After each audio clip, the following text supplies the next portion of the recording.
జ్యోతి మందిరంలో పునరుద్ధాన మహోత్సవం డాక్టర్ రెవరెండ్ పాల్సన్ రాజు.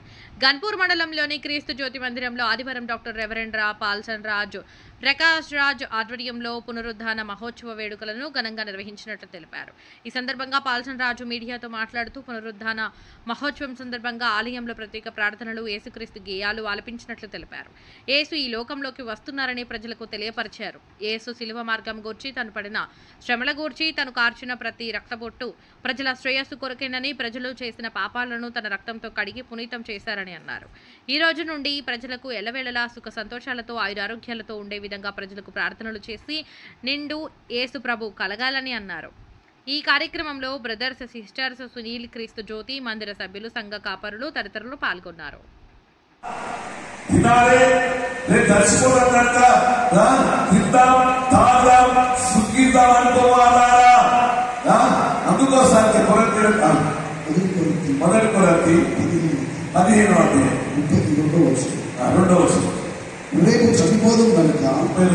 రేపు చనిపోదాం కనుక తినము త్రాగుము. రేపు చనిపోదాం కనుక ఈరోజు వేయాలి, చికెన్ ముక్క వేయాలి, మటన్ ముక్క వేయాలి.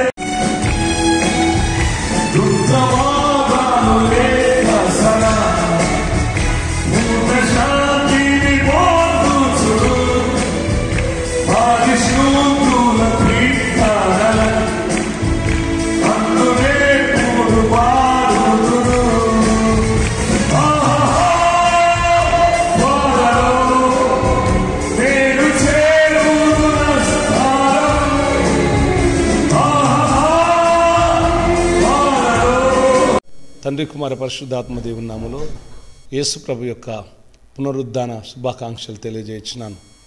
యేసు ప్రభు ప్రపంచ మానవుల కొరకు చనిపోయిన మరి ఈరోజు ఈస్టర్ పండుగ జరుపుకుంటున్న దేవుని పిల్లలందరికీ మరి యేసు ప్రభు ఏ విధంగా ప్రేమ సమాధానం పంచి పరలోకానికి మన కొరకు తిరిగి వెళ్ళాడో, మనం ఆయన యందు విశ్వాసం ఉంటే మనం కూడా మరి పరలోక రాజ్యానికి పౌరులుగా జీవిస్తాం కనుక ఆయన పునరుద్ధానాన్ని ఎవరు నమ్మి ఆయన విశ్వాసం ఉంచి ఆయన మార్గం నడుస్తారో వారందరూ మరి దేవుని కుమారులు అవుతారని మీ అందరికి హ్యాపీ ఈస్టర్ తెలియజేస్తున్నాను. God bless you. సార్, ఇది యేసు ప్రభు చనిపోయిన రోజు మళ్ళీ లేస్తా అంటారు కదా, ఇది జన్మించినట్ట లేక యేసు ప్రభు తిరిగి రాబోతున్నాడు. ఇంతకుముందేమో యేసు ప్రభు జన్మించిండు, తర్వాత యేసు ప్రభు పుట్టిన తర్వాత 33.5 సంవత్సరాల తర్వాత యేసు ప్రభు ప్రపంచ మానవుల కొరకు చనిపోయిన రోజేమో గుడ్ ఫ్రైడే అంటారు.